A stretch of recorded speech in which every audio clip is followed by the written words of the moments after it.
अस्सलाम वालेकुम dear students, welcome back. अब हम लोग जो इस लेक्चर में है वो हम लोग रिटर्न टाइप और रिटर्न स्टेटमेंट को देखेंगे।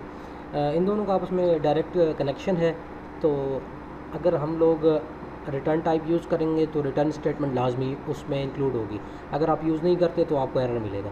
तो अभी देखते हैं रिटर्न टाइप और रिटर्न स्टेटमेंट। हमारे पास रिटर्न स्टेटमेंट एक नॉर्मल फ्लो ऑफ प्रोग्राम को टर्मिनेट करने के लिए यूज़ होती है। क्या होता है कि हम एक फंक्शन को कॉल करते हैं और वो अपना ऑपरेशन परफॉर्म करता है, और आखिर में एक फंक्शन को हम लोग मेन से कॉल करते हैं, मेन फंक्शन से वो अपना सारा ऑपरेशन परफॉर्म करता है, और आखिर में हमें कंट्रोल जो है वो वापस मेन फंक्शन को रिटर्न करना होता है। अगर हम रिटर्न नहीं करते तो हमारा प्रोग्राम जो है एबनॉर्मल टर्मिनेट हो जाएगा। लेट्स से हमारे पास जिस तरह प्रीवियस एक प्रोग्राम के अंदर जो हमारे पास हम लोगों ने एक एग्जांपल देखी थी, उसके अंदर ये था कि हम लोगों ने एक रिटर्न स्टेटमेंट लगाई थी। मेन फंक्शन के अंदर से पहले एक फंक्शन कॉल किया था और उसके बाद फिर उसको हम लोगों ने डिस्प्ले भी किया था। जो हमारे पास वैल्यू रिटर्न हो रही थी या वैल्यू हम लोग गेट कर रहे थे फंक्शन से, तो उसको हम लोग फिर प्रिंट भी कर रहे थे। तो अगर हम लोग रिटर्न स्टेटमेंट नहीं लगाते तो हमारे पास वो वैल्यू गेट नहीं होती और ना ही वो प्रिंट होती। ठीक है, तो इस वजह से हमें रिटर्न स्टेटमेंट लगानी ज़रूरी होती है अगर हम लोग कोई वैल्यू फंक्शन से रिटर्न कर रहे होते हैं। ठीक है, अब इसमें लाजमी नहीं है कि हमारे पास कोई कंडीशनल स्टेटमेंट हो। जैसे ही कंडीशनल स्टेटमेंट हो तभी हमारे पास क्या कहते हैं प्रोग्राम जो है या कंट्रोल है वो रिटर्न होगा। जैसे ही प्रोग्राम को एक रिटर्न स्टेटमेंट मिलेगी वो फ़ौरन नॉर्मल एग्जीक्यूशन टर्मिनेट करके उस जगह के ऊपर कंट्रोल को ट्रांसफ़र करेगा जहाँ से वो फंक्शन कॉल हुआ था। जैसे हम लोगों ने प्रीवियस एग्जाम्पल के अंदर देखा था कि हम लोगों ने जैसे ही रिटर्न लगाया था तो वहाँ पर हमारा फंक्शन टर्मिनेट हो गया था और वो वापस हमारे पास कंट्रोल जो है वो हमारे पास मेन फंक्शन को रिटर्न हो गया था, जहाँ पर उसने वैल्यू जी को असाइन कर दी थी। आप लोग प्रोग्राम में देख सकते हैं, मैं आप लोगों को प्रोग्राम में भी शो कर देता हूँ तो आप प्रोग्राम में देख सकते हैं। अच्छा जी, तो रिटर्न स्टेटमेंट, अब फंक्शन जो है वो ज़रूरी नहीं है कि हमारे पास एक रिटर्न कुछ वैल्यू रिटर्न करेगा, ये ऑप्शनल होता है हमारे पास।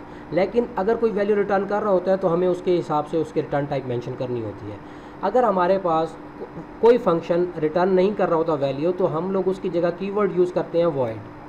ठीक है, वॉइड जो होता है इसका मतलब होता है नथिंग या नल। इसका मतलब है कि फंक्शन जो है वो कोई चीज़ रिटर्न नहीं कर रहा। ठीक है, रिटर्न टाइप जो होती है वो हमारे पास कोई भी प्रिमिटिव डेटा टाइप जैसे आपको पता है प्रिमिटिव डेटा टाइप हमारे पास इन फ्लोट करैक्टर वगैरह जो हमारे पास बिल्ट इन डेटा टाइप्स हैं वो होते हैं। तो प्रिमिटिव डेटा टाइप्स को हम लोग मतलब रिटर्न टाइप जो है वो हमारे पास कोई भी प्रिमिटिव डेटा टाइप हो सकती है। और अगर आप लोगों ने एक करैक्टर रिटर्न करवाना है किसी एक फंक्शन से तो आप लोगों को रिटर्न टाइप जो है वो करैक्टर रखनी पड़ेगी। जिस तरह हम लोगों ने इंटीजर रखा हुआ था उधर आप लोगों ने करैक्टर रखना होगा। अगर कोई वैल्यू आपने फ्लोट रिटर्न करवानी है तो आप फ्लोट रखेंगे, इसी तरह अगर आपने डबल करवाना है तो डबल भी रख सकते हैं। तो ये आपका होता है रिटर्न टाइप और रिटर्न स्टेटमेंट। रिटर्न स्टेटमेंट आपका नॉर्मल जो फ्लो है उसको टर्मिनेट करके, नॉर्मल फ्लो ऑफ प्रोग्राम को टर्मिनेट करके आपका कंट्रोल जो है वो ट्रांसफ़र कर देता है मेन फंक्शन को। हम लोग आगे वही प्रीवियस एक एग्जांपल डिस्कस कर लेते हैं ताकि आप लोगों को ये क्लियर हो जाए।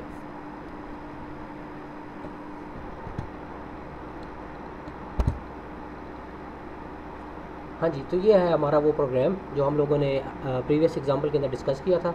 इसमें देखें जी, हमारे पास अब एक रिटर्न स्टेटमेंट है और एक हमारे पास है रिटर्न टाइप। ठीक है, तो ये हम लोगों ने फंक्शन डिफ़ाइन किया था अपना। इसकी मैं आपको एग्जीक्यूशन समझा देता हूँ। पहले मेन फंक्शन एग्जीक्यूट होगा। एक ए के अंदर हमारे पास एक मेमोरी असाइन होगी एक ए को, जिसके अंदर उसकी वैल्यू असाइन हो जाएगी 10। और इस तरह फिर एक डी एक वेरिएबल क्रिएट होगा, उसके अंदर भी वैल्यू हमारे पास चली जाएगी 20।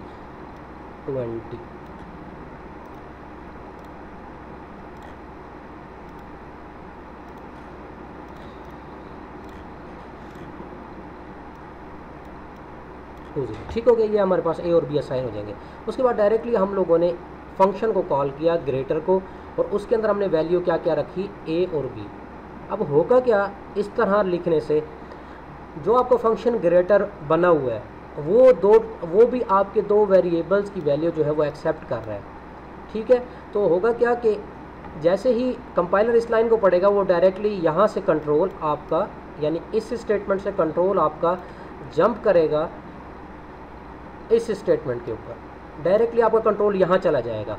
अब आपका नॉर्मल जो फ्लो था वो इस तरह चल रहा था, पहले लाइन नंबर ये वाली एग्जीक्यूट हुई, फिर ये लाइन के ऊपर आपका आया और डायरेक्टली कंट्रोल जो है वो जंप कर गया ऊपर आपका न्यू फंक्शन के ऊपर। अब आपकी जो थर्ड लाइन होगी ना वो आपकी ये वाली होगी एग्जीक्यूट, ठीक है। अब आपकी ये थर्ड लाइन एग्जीक्यूट होगी, इसमें पहले आपका लिखा हुआ है इंट एक्स और इंट वाई, तो अगेन ये भी वेरिएबल डिक्लेरेशन है, तो इसके अंदर भी हमारे पास दो वेरिएबल्स डिक्लेयर हो जाएंगे खुद ब खुद, क्योंकि उसने जैसे ही वो कॉल करता है उसी वक्त वेरिएबल डिक्लेयर कर देता है। एक्स और वाई नाम के वेरिएबल कॉल हो जाएंगे, और ए के अंदर जो वैल्यू है, ए के अंदर वैल्यू हमारे पास 10 है, वो वैल्यू चली जाएगी एक्स के अंदर। देखें, ए की वैल्यू चली जाएगी एक्स के अंदर, यानी ये डायरेक्टली इसके अंदर चला जाएगा 10, और बी की वैल्यू जो है वो डायरेक्टली आ जाएगी वाई के अंदर, तो वो हो जाएगा हमारे पास 20। ये हो गया 20, ठीक है। अब आपकी जो फोर्थ लाइन है ना वो आपकी इफ़ स्टेटमेंट वाली होगी एग्जीक्यूट।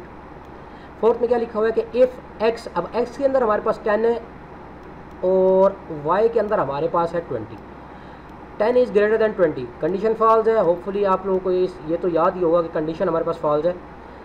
बजाय इस लाइन को एग्जीक्यूट करने के या इफ़ स्टेटमेंट के अंदर आने के वो एल्स पे चला जाएगा, यानी फिफ्थ लाइन जो है हमारे पास एल्स स्टेटमेंट है, और एल्स क्योंकि इफ़ की वैल्यू जैसी हमारे पास फॉल्स होती है तो डायरेक्टली हमारे पास एग्जीक्यूट होती है। इस लाइन के अंदर क्या लिखा हुआ है, return Y, 6th number line जो होगी वो हमारी ये एग्जीक्यूट होगी, और वाई के अंदर क्या है 20, ठीक है, रिटर्न 20। अब ये जो 20 है ना ये पहले मैच करेगा कि क्या ये जो 20 वैल्यू है या जो वाई है उसकी जो डेटा टाइप है वो क्या इंटीजर है या नहीं, पहले वो मैच करेगा, इंटीजर या उससे बड़ी डेटा टाइप। बड़ी से मुराद क्या होगी, बड़ी से मुराद ये है कि हमारे पास ये वैल्यू फ्लोट भी हो सकती है, डबल भी हो सकती है यहाँ पर, ठीक है। कम से कम इंटीजर हो, उससे बड़ी भी हो तो कोई मसला नहीं है, तो कम से कम इंटीजर हो, तो वो वैल्यू मैच करेगा इसको, क्या ये जो वाई है उसकी जो डेटा टाइप है वो इंटीजर है कि नहीं। तो आपको पता है कि ऊपर जो आप लोगों ने लिखा हुआ है वो इंटीजर है, वाई हमारे पास इंटीजर है, डेटा टाइप मैच कर रही है। वो क्या करेगा, इस रिटर्न को पढ़ते ही डायरेक्टली कंट्रोल जो है अगेन लाइन नंबर 2 के ऊपर रिटर्न कर देगा, और ये जो ब्लॉक मैंने हाईलाइट किया हुआ है या जिसके गिर्द मैंने ब्लॉक बनाया हुआ है उस स्टेटमेंट की जगह वैल्यू रिटर्न कर देगा, यानी जो भी वैल्यू होगी वो इस जगह पर आ जाएगी।